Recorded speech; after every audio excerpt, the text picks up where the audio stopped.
Good afternoon. First, let me wish all of you and your families a happy holiday. I know you probably won't be sorry to escape for a while. Those of you who are, I know news is made all the time everywhere, so you never get too far from anything. But have a wonderful holiday with your families.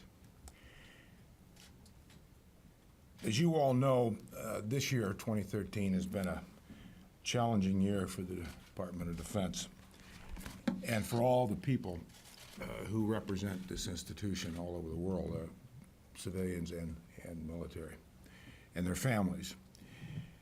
But as we head into 2014, I think we're beginning to turn the page on a prolonged period of fiscal uncertainty.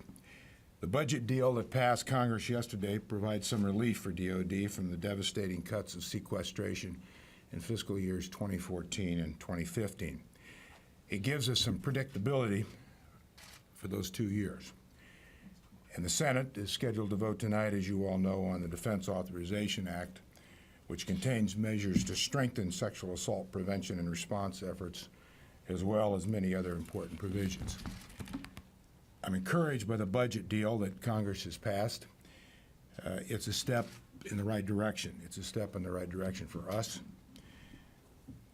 And I expressed my support last week for that resolution. And I had an opportunity to talk with a number of members of Congress on the resolution and why it was important for us. But even with this agreement, this budget agreement, DoD still faces very difficult budget decisions. The budget agreement reduces the $52 billion sequestration cut in fiscal year 2014 by roughly $21 billion, and it provides about $10 billion in relief for fiscal year 2015. We use those funds to restore spending on readiness. We'll also work to minimize disruption to our most critical modernization efforts. The budget agreement passed yesterday caps defense spending over 2 years at about $70 billion less than the President's budget request. This year's Strategic Choices and Management Review, which I directed in May, that review has given us a baseline to work from as we set defense spending priorities for the years ahead. We will continue to press ahead with our efforts to cut DoD's overhead and infrastructure costs, improving our acquisitions enterprise, and continue to make the tough choices on force structure. We also recognize that we can no longer put off military compensation reform. DoD's leadership, Chairman Dempsey, service chiefs, service secretaries, and myself, we all know that we need to slow cost growth in military compensation. Otherwise, we'll have to make disproportionate cuts to military readiness and modernization. DoD cannot sustain these current programs as they are structured. We will work with Congress to bring the rate of growth of our compensation and benefits programs in line with budget limitations and fiscal realities. We know that many proposals to change military compensation will be controversial and unpopular. One example is the provision in the budget agreement that slows the rate of growth and the cost of living adjustments for working-age military retirees. Going forward, I strongly support Senator Levin's efforts to review the provision in the Senate Armed Services Committee and take a comprehensive and overview of all the compensation programs, take a comprehensive look at military compensation reform. We need to review all options for achieving necessary savings, and we will work closely with Senator Levin and other leaders in Congress on this issue. Tough decisions will have to be made on compensation. The leadership of DoD is prepared to engage the Congress in achieving compensation reform. But any changes to cost of living adjustments should not apply to medically disabled retirees. These retirees need to be exempted from the changes in the budget agreement just passed by Congress. In addition to the budget and DoD's future structure, DoD's leaders and I will continue to focus on Afghanistan as we complete our combat role there and bring America's longest war to an end. General Dempsey and I have both recently returned from visiting our troops in Afghanistan, as some of you know because you were with us.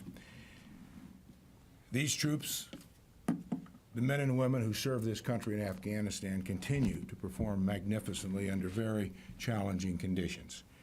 The loss of 6 U.S. troops in a helicopter crash on Tuesday is a heartbreaking reminder of the sacrifices they continue to make, and our thoughts and prayers go out to their families. We have a responsibility to all those who serve in Afghanistan today and all who have sacrificed there for more than 12 years, especially those who gave their lives and their limbs and their families. What role America and its allies continue to play in Afghanistan to help the people of that country after 2014 must be clearly defined, and it must be defined very soon. A bilateral security agreement between Afghanistan and the United States must be signed promptly in order for the U.S. and its allies to plan and preserve options for a post-2014 presence. The retrograde of personnel and equipment from Afghanistan is a complex undertaking. That undertaking is being executed carefully and responsibly, and it will continue to be a top priority. Continuing challenges with our ground lines of communication in Pakistan is but one example of the need to gain certainty now regarding our post-2014 presence. You all know we live in a complicated and uncertain world. However, we do know there will be difficult challenges ahead, and that our men and women in uniform will need to be prepared to successfully engage these new challenges. Preparing our men and women who serve this country and the institution is one of the highest responsibilities of DoD leadership. Chairman Dempsey, all of our leaders, and I take that responsibility very seriously, and we will continue to stay focused on preparing these men and women in this institution for what lies ahead. Thank you. Again, happy holidays, and I know Chairman Dempsey has some thoughts, and then we'll be glad to take your questions.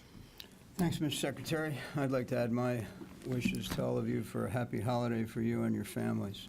On the budget, many of you have heard me say for some time that there were 3 things we really need in order to manage the financial affairs of the department and the military, and that they are certainty, time, and flexibility. The bilateral, I should say bipartisan budget agreement gives us a little of each of those, so it is a welcome event here at the end of 2013. And in so doing, it will allow us to address most of our near-term readiness challenges and restore some readiness that we had lost over the past year and a half or so. We still need, as the Secretary mentioned, to strap on the challenges of institutional reform, pay compensation and health care changes, and acquisition reform, and we will do so. Of course, the remainder of sequestration still lurks on the horizon beyond these 2 years, and so some of the force structure reductions that we had planned based on sequestration will march on. And I hope that in the time we've just now bought for ourselves, this 2-year period, we can continue to have a conversation, a discussion, a debate, and an understanding about what full sequestration would do to the military forces of the United States. So that's where we are on the budget. I just spent 8 days on travel with the USO, visiting 9 locations throughout Afghanistan and Europe.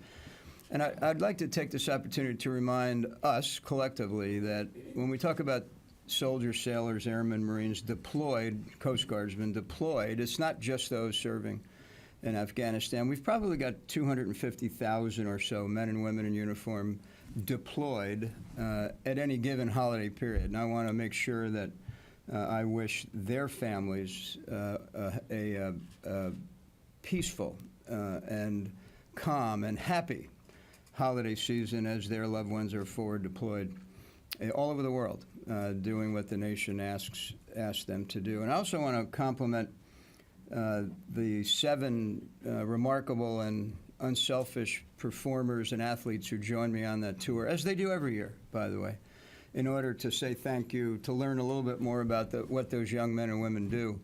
I think both of us are better for that experience, and I want to compliment the USO for assisting and arranging that. This trip reinforced my pride and confidence in how we continue to perform in this 12th year of conflict in Afghanistan.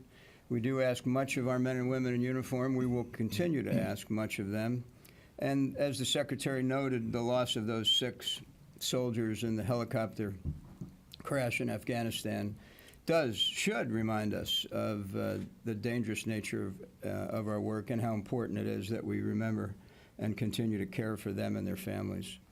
Another vivid reminder on the trip occurred when I was able to pin 2 Purple Hearts on 2 Special Operating Forces who had been ambushed while advising and assisting their Afghan partners in a patrol in Afghanistan. It's also, I think, worth noting that those soldiers, sailors, airmen, Marines, Coast Guards are not alone in their service while forward deployed. We shoulder the burden with allies, with partners, and with civilians from across the government. And I encountered many of them on my travels as well. So my final reminder here at the end of 2013 is that we remain a nation at war, and we owe it to those who are committed into those conflicts to continue to provide them with not only the resources they need, but the support they need. And that during this holiday season, we want to assure them and their families that we will remember that we've got young men and women doing what the country asks all across the globe. I thank you for your support and interest and enthusiasm throughout the year. We look forward to 2014, and again, I wish all of you happy holidays. Thanks, Marty. Mr. Secretary, you mentioned both Pakistan and Afghanistan in your opening comments, and I have a short question for each of you on both of those things. On Pakistan, you mentioned the suspension of movement through the overland supply routes, Torkham Gate. Is this reaching the point where you're now going to have to soon move stuff over through air at much greater expense in order to get material out on time? And my second question about Afghanistan is, periodically over this year, there have been reports of Afghan security forces cutting ceasefire deals locally with the Taliban here and there. And in fact, this week there's a report about this happening in Sangin in Helmand province, where it seemed to have gone to the point where they actually turned over checkpoints to the Taliban. And I'm wondering whether you see these developments as accelerating in the coming year as the U.S. Further withdraws. And do you see it as a benign development, or do you see it as possibly a development that's going to cause some additional problems in the future and give the Taliban more influence? Well, I'll begin, and then I know Chairman Dempsey has some thoughts. On Pakistan, as you all know, General Dunford was just there this week and met with senior leaders, including the new chief, who I met with, as many of you know, when I was there, and Marty's talked to on the phone, Chief of the Pakistan Army. And as many of you know, because you were with me, I also brought this issue up with the Prime Minister of Pakistan. But when General Dunford was there, he brought it up again and is working with the Pakistan forces to assure that we get that Torkham Gate back open. But to the bigger issue, when we spoke to General Dunford this morning, and we had a long closed-circuit video conference with him yesterday, which we do at least once a week, I ask him on every one of these occasions when we talk, where are we on the retrograde? We're actually ahead of schedule on the retrograde. Now, we got a long way to go, a lot of troops to move out yet, a lot of equipment to move out yet. But this is an issue that is as high on the priority list as any that we all have to make sure we stay on track with that. I think it was Admiral Kirby or someone once told me that logistics is about options, and it always is. And we have options to the north. We have another route to the south. We do use air now, but as we all know, air is a lot more expensive. And we're still moving on a couple of other ground lines. Torkham has been closed, as has been noted in your reporting and others' reporting. But we're continuing to focus on this and get it back open. We do have options. We're using those other options. We'll continue to keep those options in play. On Afghanistan, I am aware of the most recent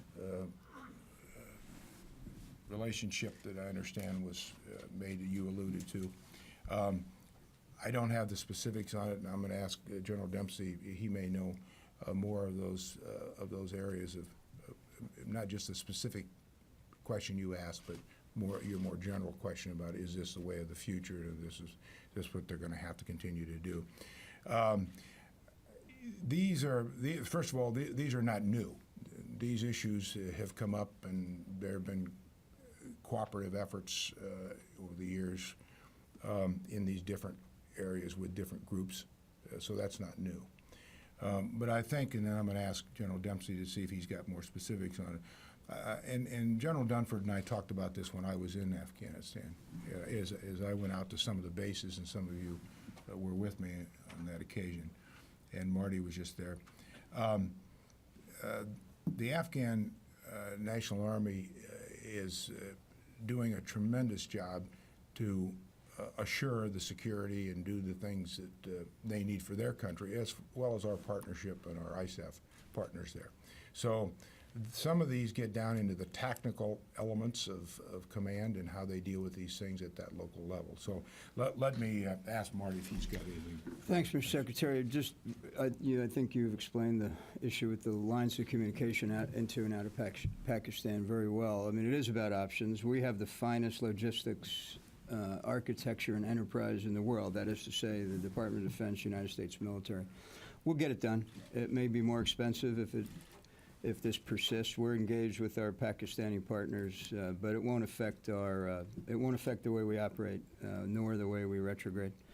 In Afghanistan, you ask, is this a malign or a benign trend? I think if it spread, if it affected the upcoming elections in any way, it could become malign. It's somewhat predictable, by the way, as the Secretary said, but I want to highlight this is exactly why we need the BSA to be signed, because what hangs in the balance, the longer the BSA is unresolved, is the confidence of the people of Sangin, questioning whether we're going to actually be there for them and continue to allow the NSF to develop so that it can counter the Taliban's influence. So if you want an example of why we need the BSA signed soon, there's one. Dave? You said the BSA must be signed promptly. You just said soon. What is the honest to goodness? You're asking me for a red line? I'm not going to give you. What are the factors? I mean, NATO said yesterday or the day before that it had to be done by spring. As you just said with logistics, we'll get it done. So why can't it wait? Well, if I could start, sir, then I just described why I can't wait. The Afghan security forces are capable of overcoming and in most cases overwhelming their Taliban competitors for control of Afghanistan. They have some systemic problems, logistics, intelligence, signals, transportation, that we're working with them to knit together into something that you would recognize as an institution, not just a bunch of individual units. But they're not confident yet. They've only been at this by themselves for about a year, and think about what they've got facing them in the first half of 2014, a political transition. Then it will take some period of time for them to seat their government and have it functioning. If they have a single shortcoming right now, it's confidence, and the BSA will give them confidence. I can say that with great certainty. The only thing I would add to that is, and that's a very important point that should not go undervalued here, because everything works off of confidence. Markets work off confidence. We all work off confidence. But in addition to that, for us, and I spent a lot of time, as Marty did with General Dunford when we were each there, spent a lot of time each week on this. Every day that goes by when we don't have that confidence builder, that certainty of what is the role, and define the mission and define the resources required, you're taking options away from your planning. It takes months and months to close down a base. And if you just look at the physics of this, in an antiseptic world, which Afghanistan is not antiseptic, you got a war going on. It takes months to get all of this done, just to get out and get to the end point of our 2014 end date on ending our combat mission there. Then we're asking our commanders and our budgeters and our allies to start planning for a post-2014 world of commitments when they have no idea what that means. They have no idea what that means, and no leader can commit a country or their military or any of their resources to any other nation for any mission without some certainty of what that is. So, I mean, that's the reality of what we're dealing with here, and every day that goes by, we can't get that day back. But you're talking about psychological factors and convenience. Are there just flat-out practical reasons why an agreement has to be signed by such and such a date? Well, there's physics involved, but we continue to assess that based on how the lines of communication are available to us. Yeah, there's physics. And there's reality of what I just said. I mean, without going through the whole thing again on the planning, the budgeting, when it takes as many months as it does just to continue to plan for what Dunford's got to do and all those commanders, and we've got ISAF partners and NATO partners, and let's just take that piece for a moment. NATO, right now, as it was announced here, that they're going to begin a status of forces conversation, but they've also said they can't finalize or commit to anything until there's a bilateral security agreement between the United States and Afghanistan. They won't do it. They have their constituencies in each of their countries. They have their budgets. They have their parliaments. They have their leaders. What are you doing? Why? How long are you going to be there? How much is it going to cost us? What are the risks that we're putting our men and women into? So that's the reality, David, of there's no magical date. Does it have to be December 30th or January 6th? But the reality is these are days, as I said, you can't get back. It takes an immense amount of planning and time as you think through what are you committing to. And those are just the realities of what we're up against here. And it takes options away the longer this goes.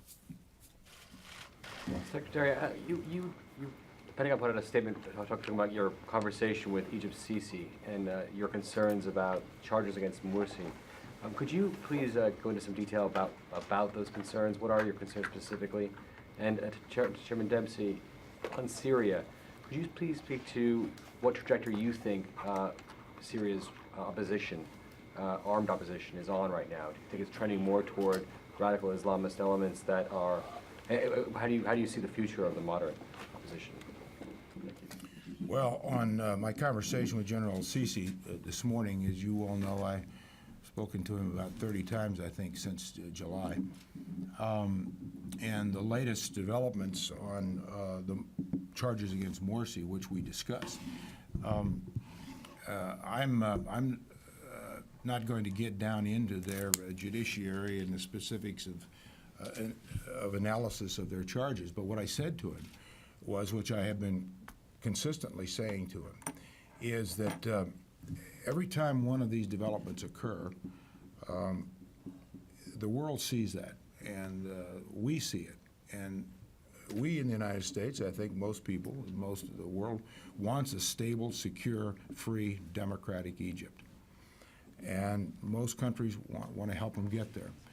But when these kind of developments occur, that sets back the effort. And if, in fact, they are going to continue to make progress on their democratic roadmap, as they have now moved forward on a constitutional reform text that they're putting that to a referendum to the people for a vote. And by the way, he said that they will welcome international observers into the country to observe the elections, observe the polling places, observe everything. Then that effort then gets set back, and it's a dangerous effort because it doesn't bring people together.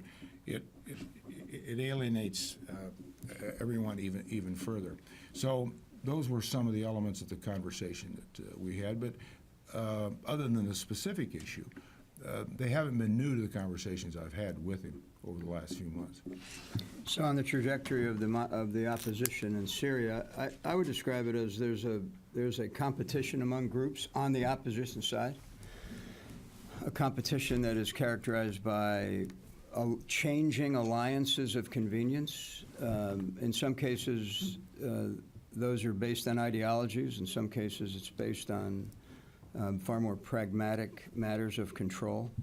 And I think that as we move toward Geneva II, one of the goals we're trying to accomplish is to determine how that dynamic is changing from what it was maybe a year ago to what it is today. Okay, Jennifer. Secretary Hagel and General Dempsey, I'd like to get your assessment of the Chinese Navy, especially in the wake of this near-miss collision with the USS Cowpens. Was that intentional or accidental, according to your assessment? And how would you assess the Navy? Is this aircraft carrier, the new aircraft carrier, a serious threat? Does it even have aircraft on board? What's your assessment? I'll let the chairman talk about the specifics of the, you mean the Chinese aircraft carrier, the one that they bought from the Ukrainians and retrofitted. On the bigger question about the cowpens and what happened and why and motives and intentions, I think it goes back to something that Chairman Dempsey and I have talked about and others, that what we want to avoid in the South China Sea, the East China Sea, all the conflict surrounding these islands is restraint, responsible actions. And that action by the Chinese cutting in front of their ship 100 yards out in front of the cowpens was not a responsible action. It was unhelpful. It was irresponsible. We need to work toward putting in place some kind of a mechanism in Asia Pacific and with China. And I know General Dempsey and the chiefs have been working on this. I've been working on this. To have a mechanism to be able to diffuse some of these issues as they occur. Because as I've said, and I know Marty and others, what we don't want is some miscalculation here to occur. And when you have a cowpens issue, that's the kind of thing that's very incendiary that could be a trigger or a spark that could set off some eventual miscalculation. And so this has been a very unhelpful event. We're working on it, and we'll continue to work on it. When I visited China in May of last year, and I met my Chinese counterpart, General Fang, we took on board 3 initiatives. One of them was to come to a common agreement about rules of behavior when we encounter each other in 3 particular domains: air, sea, and cyber. And those working groups have actually been meeting and making some progress. This reinforces, in my mind, and I trust in his, that we need to continue to have that work ongoing. Because, as the Secretary said, we certainly don't want miscalculation or accident. As far as the Chinese aircraft carrier ops are about as complicated an operation as any we conduct. There's actually a great short story by Tom Wolfe you ought to read about carrier operations. It captures it in layman's terms. The point is, they are a long way from being a threat to us with their aircraft carrier. Yeah. Go ahead, Tony. I want to ask you a budget question, but you might want to do a follow-up on China, too. As good as the deal was, you got $20 billion restored. There's another $32 billion, roughly, that's going to have to be cut. That's in the rule of the appropriators, not so much here. What areas are you going to recommend to the appropriators that they cut in the $32 billion remaining amount of money? Well, as you all know, that happy time of year, I'm not talking about Christmas necessarily, but budgets is coming.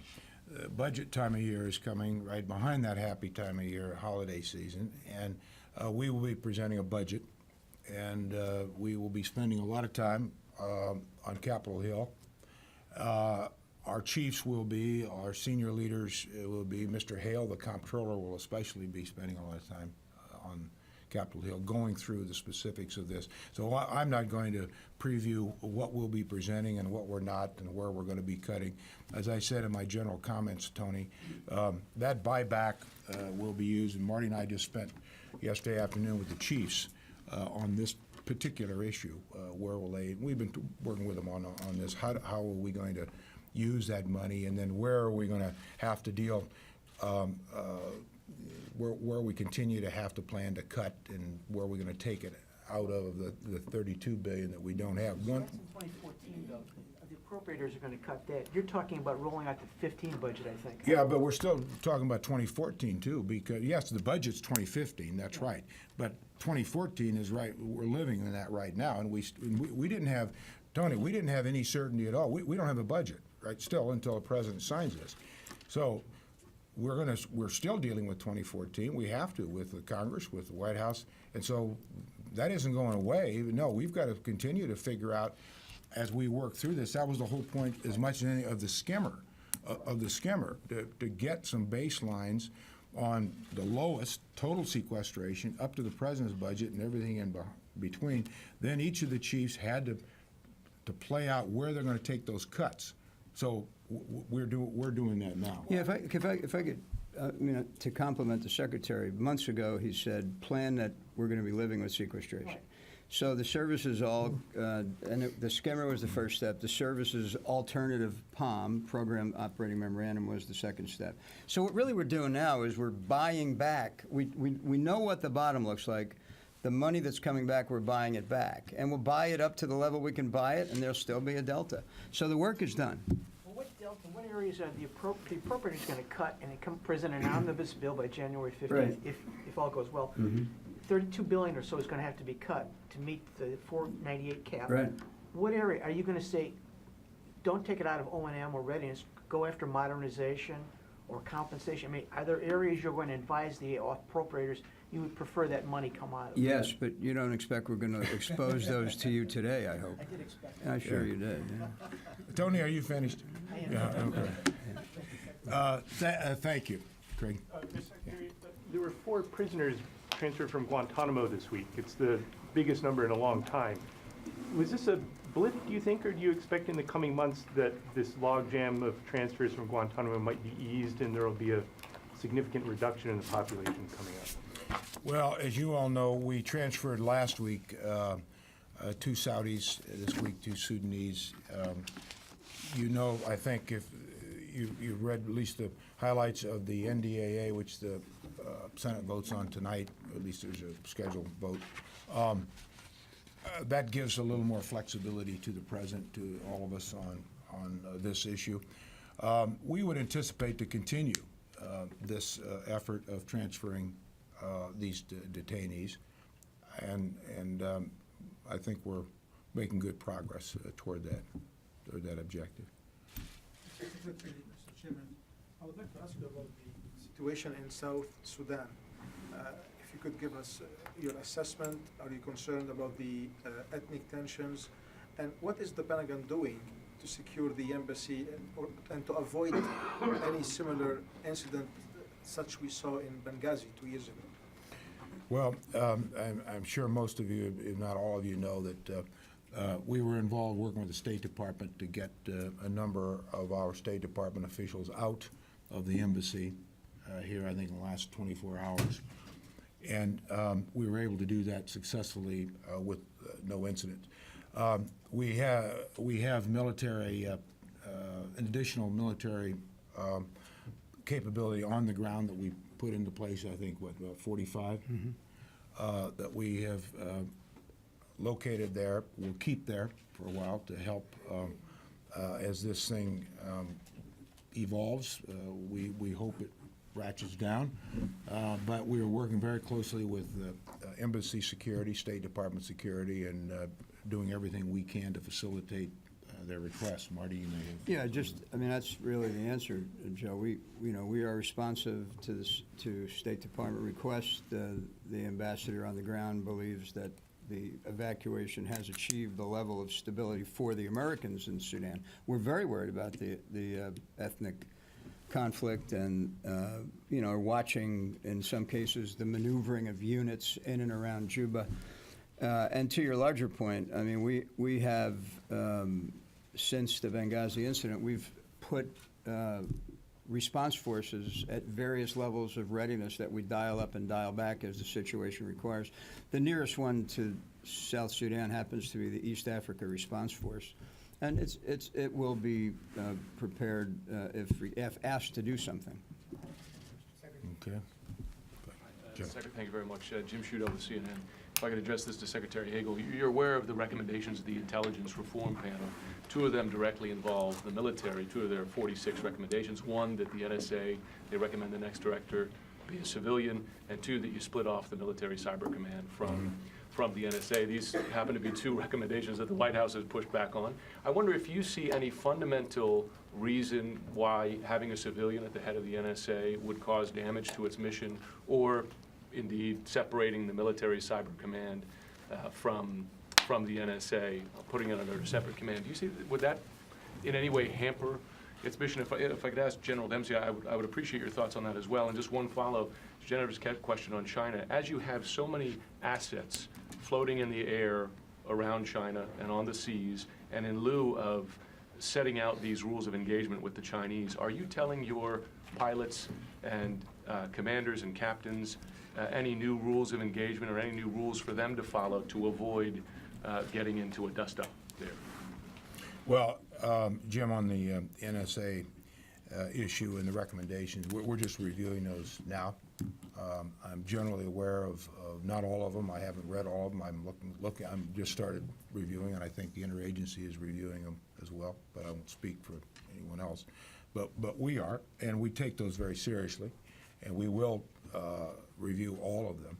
To your question about two specific recommendations on separating, I mean, I think the president, as you've noted, has made a decision on a couple of these things. I said, some of you may remember, and I think Tom Shanker quoted me on this, and a couple of others. When I expressed my thoughts on this early on, the president wanted everyone's thoughts, General Dempsey and everybody. One of the things that I focused on as a very critical component of whatever decisions are going to be made is that our combatant commanders, our military, our individuals, men and women who are charged with the security of this country, they are as big a users and customers of the end product of what NSA and cyber does as probably anyone. And I emphasize that because what I would not want to see happen is for a gap to occur here some way. Now, I think you can do it in different ways. I'm not saying there's only one way to do it, but my point was we need to look at that very carefully, because if that would create a gap here, if we change some of the structure at the top, or if this would jeopardize what our combatant commanders and our commanders on the ground are getting, but more to the point, really require, then we better think again about this. So I think we've had a lot of meetings on this, as you know, in the interagency. The president has paid a lot of attention to this. I know himself. He spent time with General Dempsey and me and many others on it. So until we have a full understanding of how it all fits, all the recommendations, I guess I wouldn't say anything beyond that. The only thing I'd add on the NSA cyber, to reinforce, my responsibility is to ensure that the warfighter gets the support they need. And that will always be the point on which I establish myself. And secondly, more generally, that we don't increase our vulnerability, which is fairly significant right now. But we are working our way through these 46 recommendations. On the issue of whether we've published new rules of engagement, no, we have not. The standing rules of engagement are adequate to the task. What we do constantly, though, is we remain alert for changes in the environment. there are times that are more sensitive than others, and we're in a heightened period of sensitivity, and you can count on our mariners and airmen to be aware of that. We have time for just one secretary. Yes, yes, yes. My name is Chi Dong-min with South Korea's Yonhap News Agency. As you may remember, North Korea executed the once powerful uncle of North Korean leader Kim Jong-un. So what is the level of your concern about what's happening in North Korea, Mr. Secretary? Well, the unpredictability of the actions that we see coming out of North Korea, and the latest being the example you used, is very concerning to everyone. And the reality of that uncertainty heightens the tensions. It, as you know, further deepens the suspicions of motives. That nation is as closed as any nation in the world. There is no transparency. There is no interconnect to the outside world in any way. And so when you see things like this occur, it tightens the reaction of what people think and what could happen with that kind of unpredictability. So it's not a welcome event at all. Marty, you want to add anything? No, just, these kind of internal actions by dictators are often a precursor to provocation to distract attention from what they're doing inside of that country. So, yeah, if you're asking me, am I concerned? Absolutely.